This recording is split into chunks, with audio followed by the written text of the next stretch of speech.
નમસ્કાર મિત્રો, વિડીયોમાં તમારું સ્વાગત છે। સૌથી મોટા સમાચાર આપણને મળી રહ્યા છે। માંડવી તાલુકાના એક નાનકડા ગામમાં બે બસો એકસાથે બે બસો સળગીને રાખ થઈ ગઈ। એટલે કે રાતના ટાઈમે બે બસો જે અચાનક સળગી ગઈ, એની પાછળનું કારણ શું હોઈ શકે છે, તપાસ ચાલી રહી છે। જ્યાં મિત્રો વાત કરવામાં આવે તો એક સાથે જે બે બસો છે સળગી ગઈ છે રાતના ટાઈમે। આદિવાસી સમાજની જે વ્યક્તિની જે બસો છે સળગીને બધી આખી સળગી ગઈ છે। જી હા મિત્રો, જેમ કે તમે વિડીયોની અંદર જોઈ શકો છો, આ અચાનક જે રાતના ટાઈમે સળગવાનું કારણ શું હોઈ શકે છે એ અવશ્ય કોમેન્ટ બોક્સમાં જણાવજો। તે પહેલાં અમારી ચેનલ પર નવા હોય તો ચેનલને સબસ્ક્રાઈબ કરી નાખજો, કેમ કે આપણે ગુજરાતની અને ભારતની તમામ ઘટના જ વિડીયો જોઈ રહ્યા છે। હું તમારો દોસ્ત શૈલેષ ભીલ, તમે જોઈ રહ્યા છો ઈકે ચેનલ।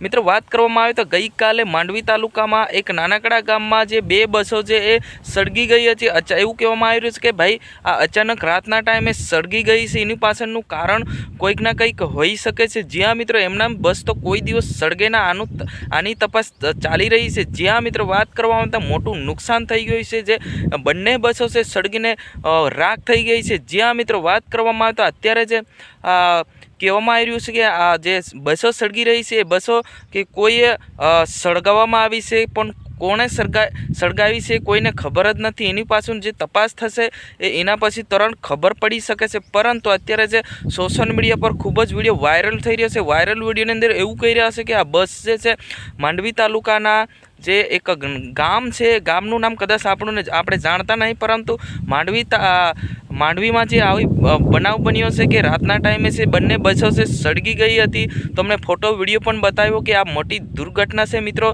કેમ કે આ બસો સળગી જાય તો હું ખરેખર આમને સહાય મળવી જોઈએ, સરકાર પાસે સહાય મળવી જોઈએ, કેમ કે જે પણ એમની સહાય મળતી હશે તાત્કાલિક એમને મળવું જોઈએ કે બે બસો સળગી જવું કે નાની વાત નથી। જ્યાં મિત્રો આ ઘટના વિશે તમારે શું કહેવું છે અવશ્ય કોમેન્ટ બોક્સમાં જણાવજો।